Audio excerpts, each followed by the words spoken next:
Okay, in our checklist, the things we're looking for when unbelievers urge things against Christianity, we've come to point number 3, considering the consequences of unbelief. And I've been looking at the consequences in the university environment, the various departments of the university, and little problems, well actually big problems, in every one of those particular departments. I want to cover a couple of more and then look at culture in general outside the university. In the history department of our universities, those departments that refuse to take a Christian approach to life and to how we understand things, the real issue is there meaning in history at all? And if history is meaningless, that is, if we cannot find a basis for meaning, why should it be studied? What is it that makes certain events important in history and other events not worth mentioning? You probably notice when you read a history book, it doesn't state everything that was going on, like during the Revolutionary period. We don't read a whole lot about the number of toilets that were available during the Revolutionary period. You say, well, that's because that's not relevant, Dr. Bahnsen. But how do you know what is and is not relevant if you don't understand what the meaning of history is, or what kind of causality, what brings about certain events in history? What is the nature of historical causality? And our history departments today that do not have a Christian philosophy of life don't have a clue on this matter. In the literature departments of our major universities, the leading critical theory these days, if it can dare be called a theory, is deconstructionism.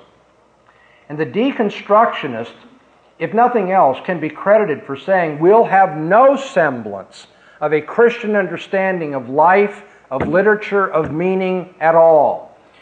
And that no semblance of meaning comes down to this: there can be no objective meaning for any text of literature.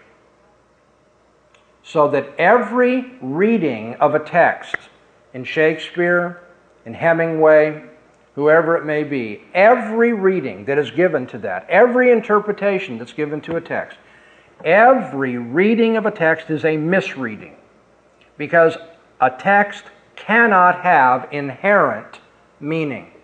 If it has a set, unchanging, inherent meaning, then that would assume something about the nature of the world that deconstructionists don't want to believe. In fact, deconstructionists come right out and tell you it is a semblance of a Christian view of life that you can read an author and determine his or her meaning.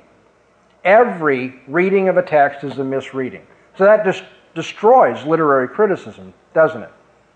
So we have the destruction of the poli-sci department, the psych department, the physics department, the biology department, the literature department, the sociology department. On and on and on the list could go. And I really do have more notes, but I'm out of time. And on top of all of that, the modern university. Not only is there a cancer growing in every department intellectually, because a Christian philosophy of life does not inform the approach to biology or literature or history, what have you, but the university as a whole has no center. It has no unity. Originally, the university was called the University because there was first diversity. We're going to study history, literature, biology, philosophy, whatever it may be. There's a diversity of departments, a diversity of areas of life that are going to be explored, but there's a unity to the way in which we explore them. And so the world was seen as a universe, and thus the university, the study of how all of life coheres. And what is the unity that originally informed education? It was the Christian worldview. Because we believe in God, His creation, man in His place in the universe, how we know what we know, how we should live our lives, then we can go out with this common perspective and then now specialize in terms of understanding what God has done in the area of, say, music or beauty or literature or history, philosophy, biology, physics, on and on and on. There was a unity to the curriculum, but I guarantee you, unbelievers will say right out, there is no unity to the modern university. It's become a multiversity. And what you hear in one department will conflict with what you hear in another department in terms of their underlying assumptions. Okay, I've really gone through this quickly, but I hope I've given enough illustrations that you get my point. Start looking at the consequences of rejecting the Christian worldview. When people offer you an argument against Christianity, they offer you an argument in favor of some other perspective on life, you have the right to say, and what does this bring about? What does this understanding produce? Look at the fruit that's being produced and ask, is this anything people would want to eat? How many people are satisfied with the modern university and its inability to have foundations in any one department? It just doesn't exist. Well, let's get outside of the school setting and real quickly ask about the culture that has been spawned by the non-Christian or the unbelieving worldview. I'm going to look at artistic, political, economic, intellectual, and family culture. Each of these very briefly. Sorry for the machine gun approach, but I'm not really giving extensive argumentation. I'm basically illustrating, so I'm not wearing you down, I hope. Although it gets tiring listening to people speak like that. Bear with me a minute or two more. First of all, artistic culture. Stop and do an analysis of what the unbelieving world is creating in the area of art these days. Consider musical composition. In most areas of modern musical composition, you will find a defiance of order, harmony, and resolution. And when it's pointed out that people don't want to listen to that kind of music and they don't come to concerts to listen to that anymore, people will then be disdainful of the masses. And what we have really created in our culture are various pockets of musical elitist. And that's true in what might be called the more classical domain. It's also true, by the way, in the rock and roll domain. You know, you'll have people who say, it doesn't matter to us that we're not writing music that communicates with people and that the masses like. What do they know? They're really quite stupid. In the area of visual art, painting, photography, we have artists who present things which purposely offend in the name of personal liberation, or in some cases, in the name of social liberation. They say we have the right to offend, to do what we want. So you'll see a crucifix, you know, that's been submerged in urine in a jar or something, and that's supposed to be an artistic sort of thing. You'll see homoerotic art being portrayed, huge graphic photography and so forth. And if that's deemed offensive, the artist will tell us, yes, but that's the road to liberation. Well, on that basis, why not the Marquis de Sade? Why not that kind of what we call sadomasochistic behavior in the name of liberation? Why not the titillation of snuff films? Who doesn't know what a snuff film is? Okay. A snuff film is one that depicts the murder or mutilation of somebody, usually in the midst of sexual acts. And the film is supposed to, I mean, part of the artistic, isn't that incredible? Part of the artistic uniqueness of this is just that it's not simply an artificial depiction of what it would be like for somebody to die engaged in these kind of perverse sexual acts, but actually having somebody die. Why not, given the modern approach to art that we have in our culture? What is the boundary between decency and indecency, between beauty and ugliness, between art and non-art, for that matter? In our culture, no one can tell anymore. Boy, isn't that a great consequence of the unbelieving approach to the world? Look at political culture. I mean, you don't have to be a rocket scientist to notice that we are inundated with self-serving politicians in our day who are interested primarily in pay raises, which they try to hide from us, engaging in pork barrel legislation, giving their own re-election the highest priority. We no longer have wise statesmen who are concerned for the good of the corporate body. But then on the non-Christian worldview, why not? Why shouldn't politicians be selfish, self-serving, hypocritical creeps, as they usually are? We see double standards all over our political culture. You realize that the Congress that passes the laws by which the rest of the country is to live does not usually bind itself to the rules it imposes on others. It's incredible to me. I'm sure that less than 5% of the population knows that. Congress passes laws about equal opportunity and exempts itself from equal opportunity legislation. Congress passes laws about Social Security taxation and exempts itself from Social Security. Congress passes laws about environmental protection and exempts itself and its properties from environmental protection. But why not? Why should anybody have to be consistent in the non-Christian approach to the world? There are no objective limits to state authority anymore. The state intervenes whenever people think the state should intervene. There is no limit to it. And that, of course, gives rise to unprincipled statism, violations of jurisdiction. The United States goes down to Panama to pick up a dictator and to haul him back, deciding it wants to try this person. Now, I'm not at all sympathetic to Noriega, don't get me wrong. But there are questions of international law and justice involved here. But our country no longer respects them. We have a growing state. We have a state that's doing more and more things, and yet we also have, at the very same time in this glorious non-Christian world, growing criminal activity. Isn't that amazing? The state exists to protect us from crime. And at the very time that the state is doing more and more, getting bigger and bigger, asking for more and more taxes, it's doing an even worse job in limiting crime. Crime is growing at the same time that the state is growing. This is one of the consequences of the non-Christian worldview. Look at our economic culture. We've come to a day in our culture where we have fiat money, and therefore the manipulation of value. What is the value of these things that we hold in our hands called dollar bills and so forth? The value of these things is now determined by political whim. How many dollars will we put out there, float out there?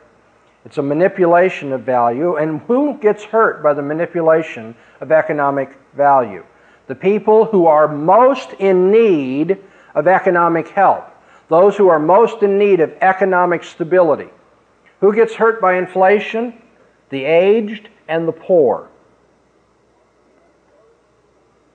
We have closed shop unions and minimum wage laws which exclude those who need gainful employment from entering into the workplace and competing for the jobs that are available. How does minimum wage do that? Well, there are people who would be willing to work for $3.50 an hour to sweep your floor, but the government says you must pay $4.25, no matter who it is. But you don't believe $4.25 is what it's worth to have your floor swept by this person, and so he can't get a job. Those people who are most in need of entering into the workplace and competing at the low end of the spectrum to begin rising up cannot enter the workplace then because of minimum wage laws. Mandatory union protection does the same thing. People cannot compete for the jobs that are available. We have legalized theft through taxation. We have legalized theft through inflation because of the decisions made by politicians. In our own personal lives, debt has become a way of life. You'll find a hard time, you'll find it hard to locate people who do not have massive debt. I'm even forgetting that they're paying on their home. Massive debt as a way of life, never known previously. We have an unprincipled use of the system here economically. The savings and loan scandal, $72 billion and growing. Rising unemployment for people that are untrained and poorly educated with little self-discipline. The work that is done in this country is uncompetitive and of apathetic quality. Look at the intellectual culture that's been spawned by unbelief. I've already mentioned the hypocrisy of leading intellectuals. Read Paul Johnson's book, Intellectuals. It's just incredible. The alleged integrity, sensitivity, egalitarianism, and altruism of these men is exposed by the way they live their lives. Rousseau fathered children all over the place and never provided for them. It's bad enough that he fornicated wildly, but for all of his concern for children and education, he didn't even take care of the own children that he fathered. That kind of hypocrisy among the intellectuals is incredible. We have cutthroat competition in the worlds of science, medicine, and industry that leads to fake and tampered with lab reports, artificial studies being done in order to gain research grants or a place in the market, or to win some scientific prize that has money attached to it.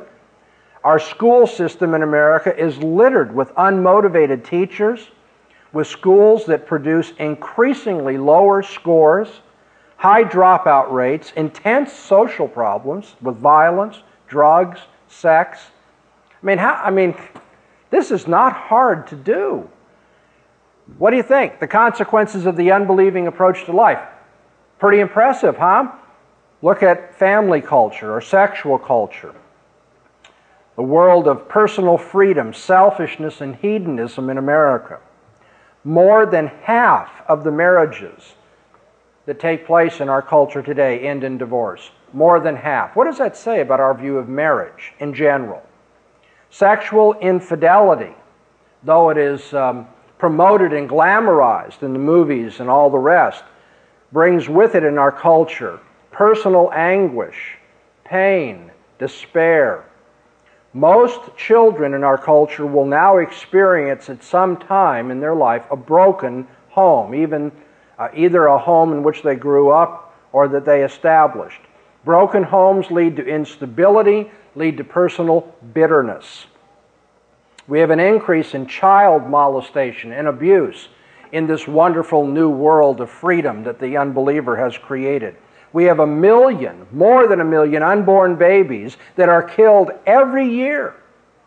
And yet we have the hypocritical audacity to condemn Hitler for the Holocaust, where maybe 6 million Jews were killed. We've killed far more than that of helpless unborn babies. We live in a world of promiscuous and perverse sexual lifestyles. And what's it brought about? An uncontrolled AIDS epidemic. Well, I could go on and on. I really could. But by now, I hope you get the point. When the news brings to our attention that somebody who had a religious profession or upbringing went out and killed people or engaged in embezzlement or something like that, I'm not trying to say that should be hidden. I believe in free disclosure and all that. But it really galls me when unbelievers suggest it's religion that creates these problems in our culture. Look all around you. And let's start having a full disclosure as well as a free disclosure. Every time we find people that are guilty of these crimes against humanity and compassion and justice and all the rest, let's remind people, well, that's what unbelief produces after all.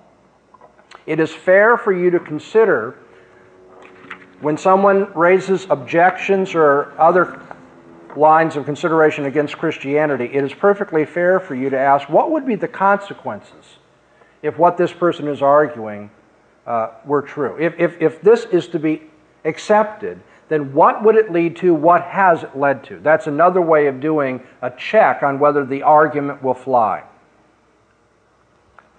The fourth thing on our checklist will be asking, what are the preconditions of intelligibility for what this person is saying? Now, I realize that's not the language you use out on the basketball court,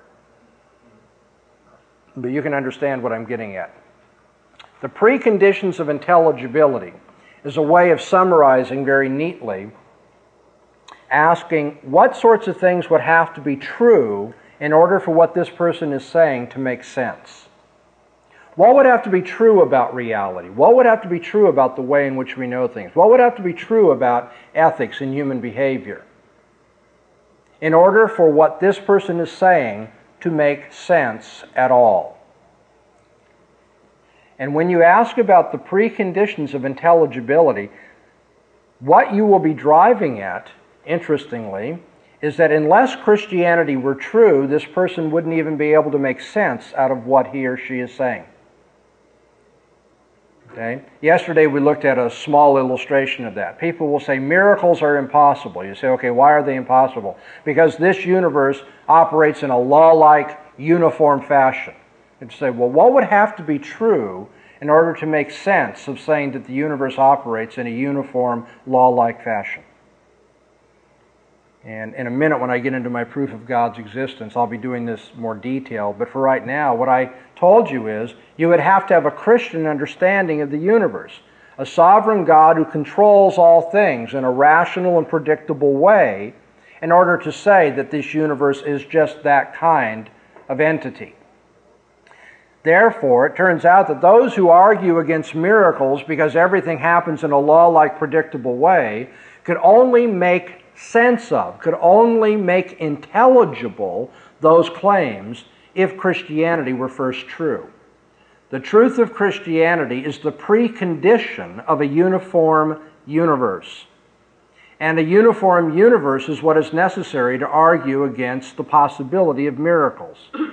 And therefore, in this line of criticism, which I think is the most effective and the most sophisticated in apologetics, you're basically saying you would have to be sitting on your Heavenly Father's lap before you would be able to slap your Father's face.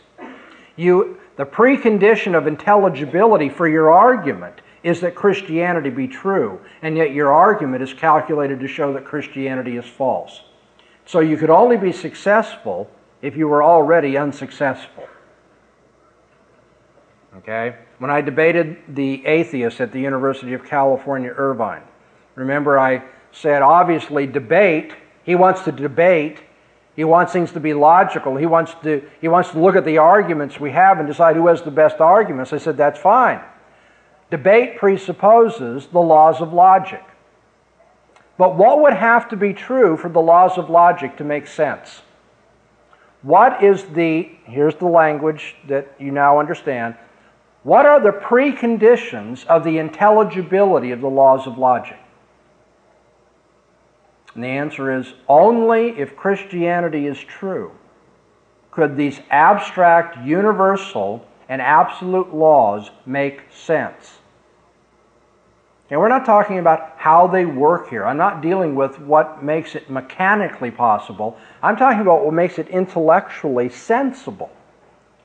If you tell me that nothing exists except matter in motion, and then tell me the laws of logic are neither matter nor motion, then you can't have the laws of logic be some objective reality that checks the way you reason.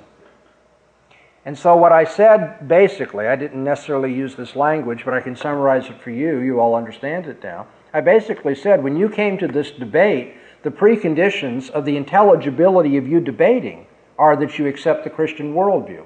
And yet, ironically, you came here to debate against the Christian worldview.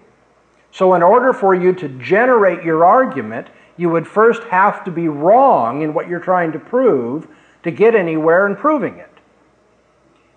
Now, that is not ordinarily what you are taught when you study apologetics. That's not usually the way you think, and that's one of the reasons I'm so glad you came to this conference, because that's the most powerful form of refutation.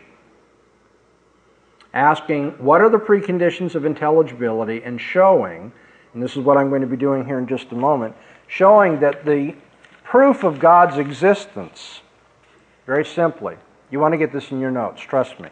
The proof of God's existence, very simply, is that without Him you couldn't prove anything.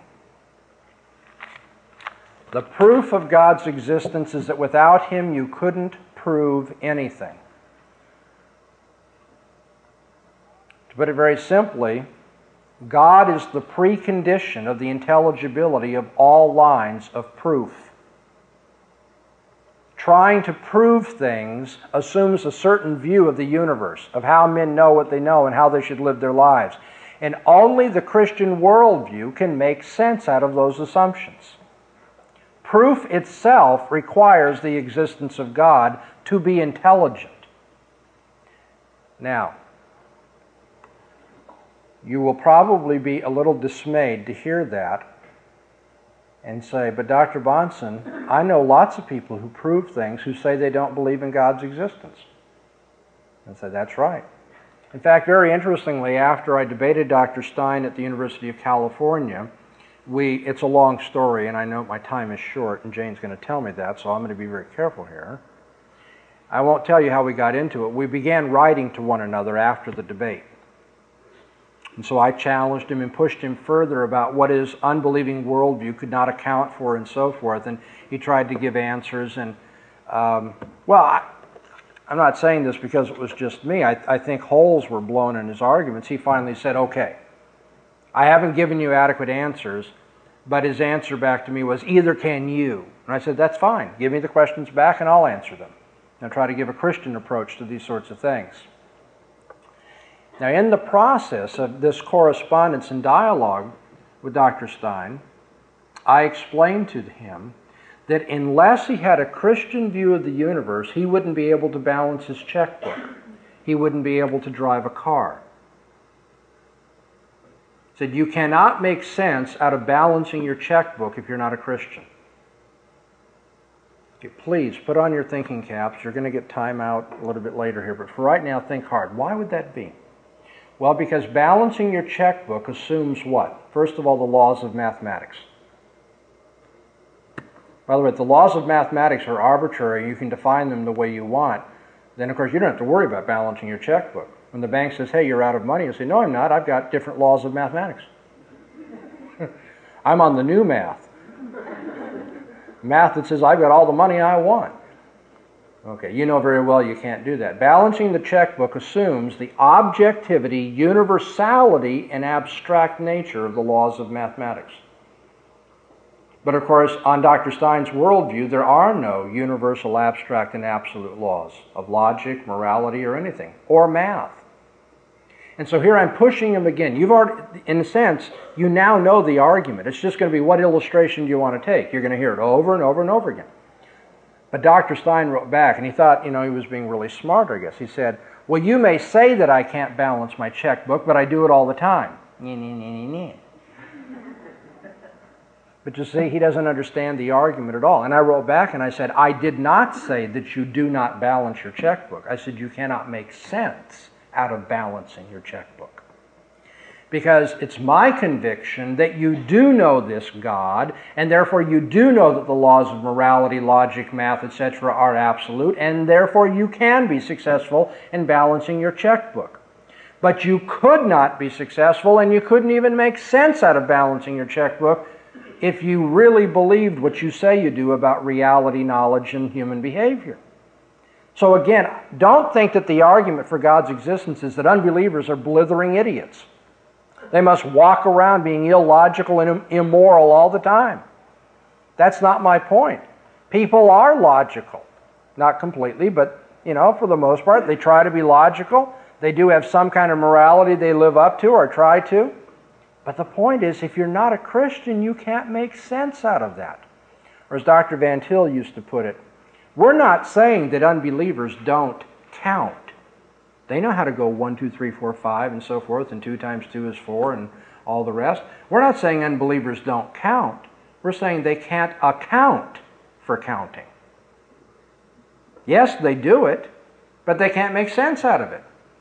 I believe that unbelievers make moral judgments, and sometimes they're correct, at least formally, outwardly in their moral judgment. Child molestation is wrong. It's ugly, it's perverse, it's abominable, it's wrong. But when an unbeliever tells me that child molestation is wrong, I have the right to say, can you account for the wrongness of child molestation?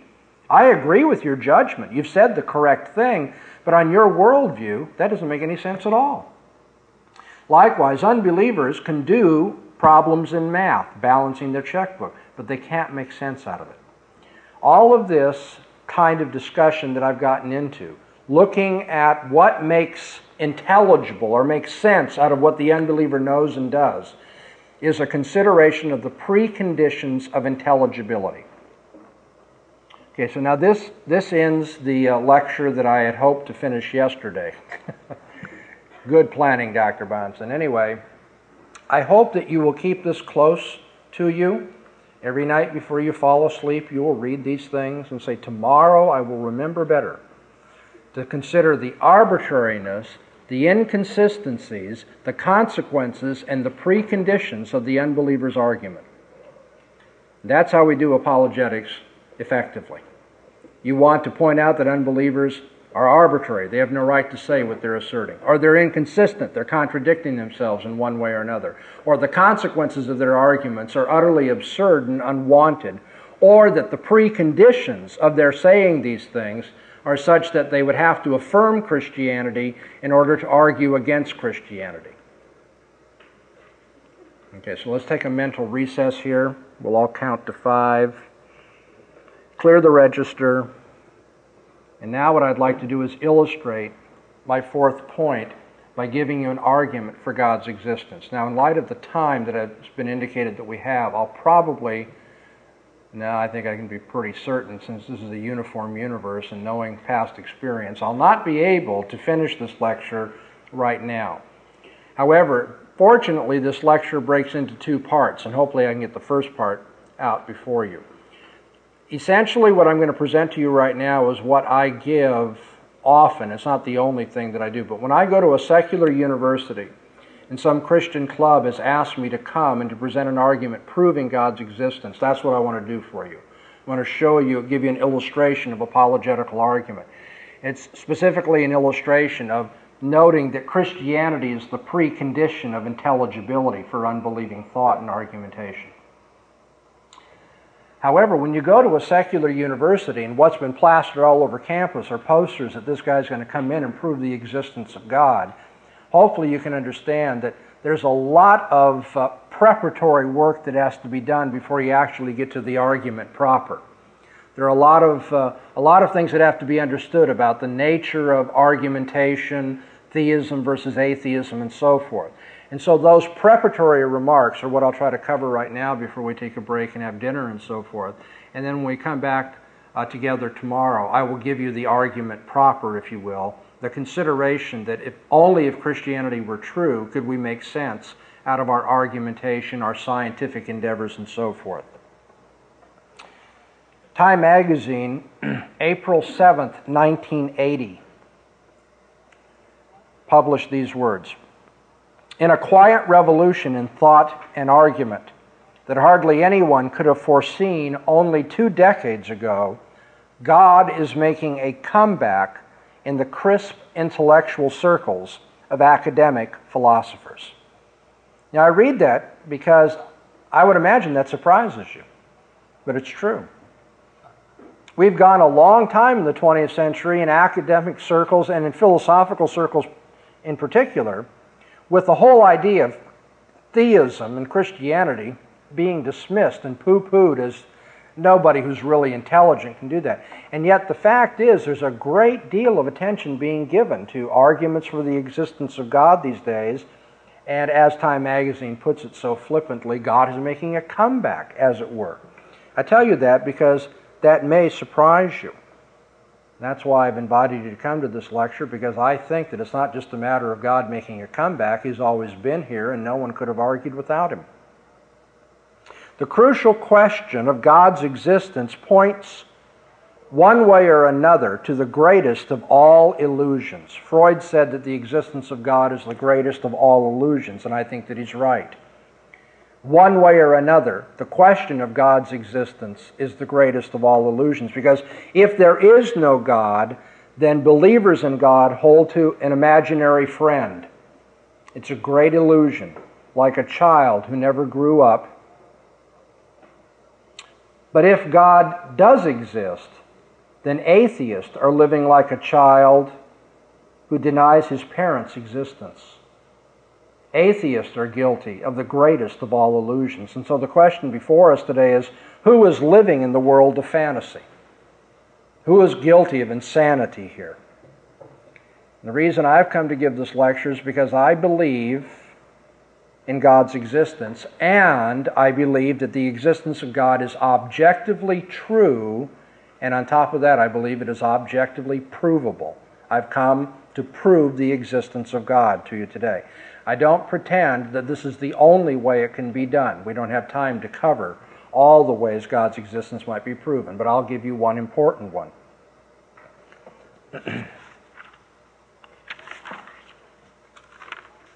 The question of the truth of God's existence has nothing to do with the psychology and the character of those who argue one way or another.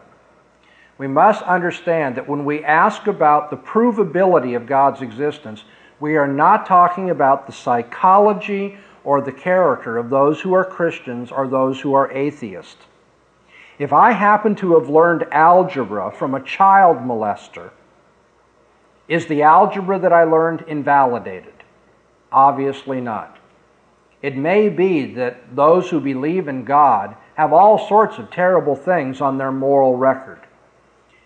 So if anyone wants to bring those things up, I have to point out that's logically irrelevant. The question here is the truth of what they believe, or the falsity of what they believe, not the character of these people. Moreover, the psychology of those who believe has nothing to do with whether God really exists or not. If Alexander Graham Bell invented the telephone out of an insane hatred of his postman father, you follow that? Somebody says, well, I'll tell you why he invented the telephone, because he hated his father, and his father was a postman, and he wanted to put the postal service out of business. If that were true, or if Alexander Graham Bell invented the telephone with the sordid aim of getting rich and being selfish, would that invalidate the truth of his discoveries and the invention of the telephone? Not at all. Maybe he did hate his father. Maybe he was a guilty, selfish pig. It makes no difference. The telephone was a valid invention. Likewise, the question of God's existence, the truth of God's existence, has nothing to do with the psychology or the character of those who believe in God or those who reject Him. To put it very simply, we must all eschew here what is known as the genetic fallacy in logic, that is trying to refute something because of its subjective origin rather than on the merits of the case itself. We must all eschew more broadly ad hominem arguments against the man rather than against what he believes and the reasons he offers for it. People will tell you the only reason Dr. Bahnsen or others like him believe in God is because they're projecting God as a father figure. Well, of course, the first thing that can be said is the biblical God is not the type of God we would project. If I were interested in creating a God that would comfort me, I would not create the biblical God. People who say that just don't understand enough about what the Bible says about God and how uncomfortable it is for all of us, even those who believe in Him. We did not project the existence of God. Here are some common charges made against theism. People will say theism originates in fear. It originates in wishful thinking. As Freud said, our Heavenly Father is just a substitute for our lost earthly father. People will tell you that belief in God grows out of an infantile dependency. They'll tell you that belief in God distracts from a pleasurable life in this world. You'll be told that belief in God is nothing but a ploy of hypocritical preachers who want to control their audiences and fleece them for their money. That belief in God is a tool for suppressing the manliness of men and their independence. Or really, belief in God is just an agency for oppressing the minorities, the poor, and women. I mean, I've actually heard people say that women's liberation calls for atheism. That's just a ploy of men to keep women in their place. But now, it's interesting. All such considerations, all of these charges, you must recognize, are reversible. And by the way, are equally subjective and not important, ultimately. All these charges I've brought up are reversible charges. How about if I argue this way? Atheism is false because atheism originates in fear of judgment. Atheism originates in wishful thinking about one's personal independence. So atheism is wrong. Or, what have I said? Freud had a bad relation with his biological father, and so he took sublimated vengeance on his heavenly father. Since he hated his earthly father, he took it out on his heavenly father, saying, "You don't exist." There's a psychological explanation of atheism. Or I might argue atheism's wrong because it prevents living life to its fullest. Those who are atheists are full of angst, a generalized brooding fear of life and confusion over the meaning of life. Atheism spawns misery, confusion. Look at the dissipation of the licentious lifestyle of atheists. Look at the brutality of the French Revolution, what have you. Atheism, you see, prevents enjoying life to its fullest. Or atheism is just a tool for justifying statism. Tyrants don't want there to be a God that they'll have to answer to.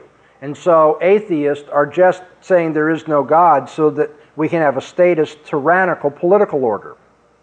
Atheism is a tool for justifying oppression or pragmatic intolerance. After all, Marx and Lenin, both as communists, said that their atheism was crucial to their political theory. Now, what I'm getting at here very simply is that every snide reference made by atheists to the Inquisition can be matched by the theist with a reference to the French Revolution or Cambodia or what have you.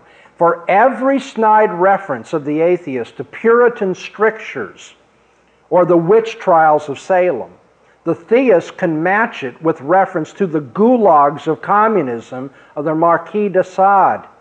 For every snide reference to the hypocrisy of a Jim Baker or a Jimmy Swaggart, the theist can match it with reference to the debauchery, the arrogance, and the hypocrisy of atheist intellectuals like Shelley and Byron and Marx and Hemingway and Bertrand Russell and Jean-Paul Sartre. Because let's remember then, we're not talking about psychology here, and we're not talking about the character of believers in God or unbelievers. And I grant that as we get around to arguing for God's existence, that the existence of God is a very personal question. It's a personal question in the sense that it touches us all deeply and concerns us all in vital ways, especially in the most important aspects of human experience, like the enigmas of who we are as men, personal identity, the enigmas of suffering and evil in this world, love and death. But when I say that the existence of God is a very personal question, I do not mean that it's personal in the sense that it depends on personal feelings. You know, some people personally prefer vanilla to chocolate ice cream. Some people prefer Bach to Bon Jovi. Those are personal issues too. So when I say the existence of God is a personal issue, understand that I mean it's an important issue to the personal issues of life, but it is not personal in the sense that it's just a matter of taste. The lecture that I want to offer you, proving the existence of God, is not addressed to that personal mindset which William James called tender-minded. That is, people who are swayed more by personal and subjective factors when they make their philosophical conclusions. People who will look at the utility of this or that position, or the happiness it will bring, or the comfort, or the need satisfaction factor in what conclusion they will come to. I am appealing to those who believe in God because not such faith comforts them, but rather such faith is unavoidable as an intellectual necessity. If God is a delusion, it's no comfort to believe in Him. Anybody comforted by thinking there's a tooth fairy out there somewhere? The fact that you know there's no tooth fairy is not comforting. Moreover, the lecture that I'm going to offer you and the proof that I'm going to give you will not convince, in fact, will not even attempt to convince those who refuse to believe in God, because that would hamper their desires and make them unhappy in this world. The existence of an all-knowing God was disgusting to Jean-Paul Sartre. He said he couldn't stand the idea of God looking at him all the time. And so in his autobiography, he says one day he collared the Holy Spirit in the basement and threw him out. I'm not going to try to appeal to people on that basis. It has no relevance whether you like it or dislike it. I'm going to be arguing not about personal desires, not about personal psychology, not about personal character. I'm going to be appealing to the objective truth of God's existence as an unavoidable precondition for the intelligibility of us proving anything at all. Thank you.